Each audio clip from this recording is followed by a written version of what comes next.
America और UK ने मिलकर यमन में यूती ठिकानों पर हमले किए हैं। क्या अब हम ये समझें कि इस हमले के बाद हूती विद्रोहियों ने जो लाल सागर में आतंक मचा रखा है वो बंद हो जाएगा? क्या मर्चेंट शिप्स पर हमले बंद हो जाएंगे?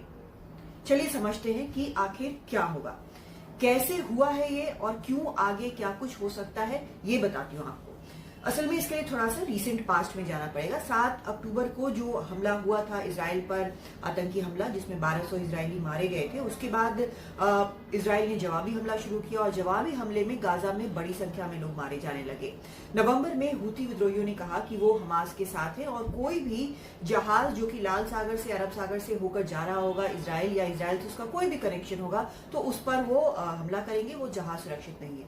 लेकिन हुआ क्या, न सिर्फ इजरायली जहाज या इजरायली कनेक्शन वाले जहाज बल्कि हर व्यापारी जहाज पर, वो हर कंटेनर जहाज पर, चाहे वो किसी भी देश का हो, उस पर वो हमले करने लगे। और हमले जब ऐसे होने लगे तो शिपिंग कंपनियों को लगा कि ये खतरनाक रास्ता है। कईयों ने यहां से जाना बंद कर दिया, इस रास्ते सुएज कनाल जाना उन्होंने बंद कर दिया और अफ्रीका होकर जाने लगे। इससे क्या हुआ, अफ्रीका होकर जाने में क्या हुआ कि वक्त जो है वो कम से कम 10 दिन और उसमें लगने लगा और खर्चा कई हजार डॉलर का बढ़ गया। इसका असर जो अनस्टेबल तेल के दाम है उनकी तरफ जाने लगा। हालांकि बहुत ज्यादा इंस्टेबिलिटी नहीं है, लेकिन इसका डर लगातार सताने लगा और ये भी कि जो अहम सप्लाई चेन्स हैं वो कहीं अफेक्टेड ना हो जाए। अमेरिका ने सबसे पहले एक मिशन ऑपरेशन प्रॉस्पेरिटी गार्डन शुरू किया, जिसमें करीब 20 देशों ने मिलकर, उनकी नेवीज ने मिलकर इस पूरे समुद्री इलाके में सुरक्षा प्रदान करने की सोची। लेकिन चेतावनी भी दी उन्होंने जो हूती विद्रोही है उनको, और अभी हाल की चेतावनी तो ईरान का नाम लेकर सेक्रेटरी ब्लिंकन ने दिया कि ईरान इन सब हूतियों का समर्थन कर रहा है, उनको मदद कर रहा है। उसके बावजूद हमले बंद नहीं हुए।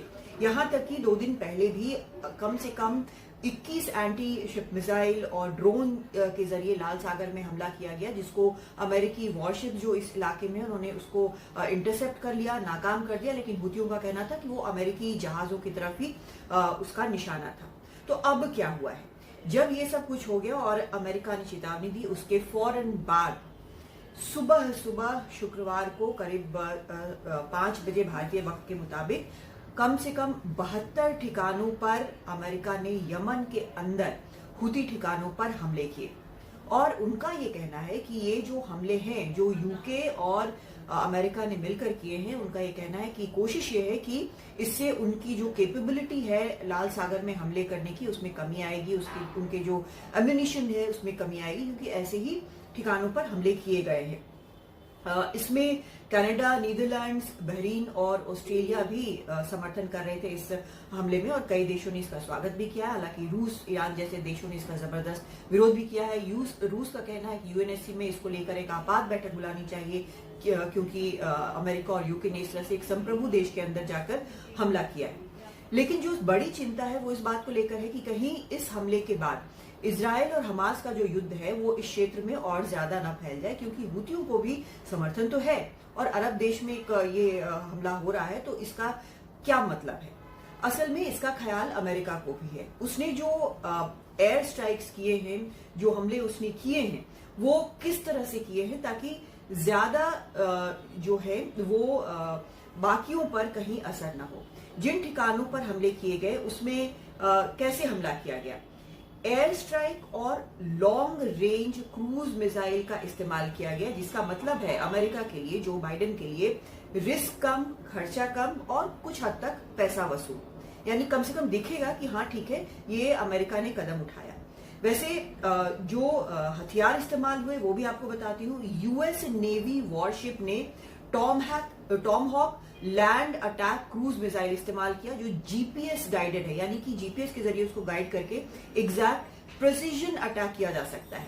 कितने मिसाइल दागे गए ये अमेरिका ने नहीं बताया है, लेकिन अलग अलग तरह के कम से कम 100 ऐसे प्रिसीजन गाइडेड म्यूनिशन जो कि बिल्कुल सही ठिकाने पर जाकर लगेंगे, ऐसे हथियारों का इस्तेमाल हुआ।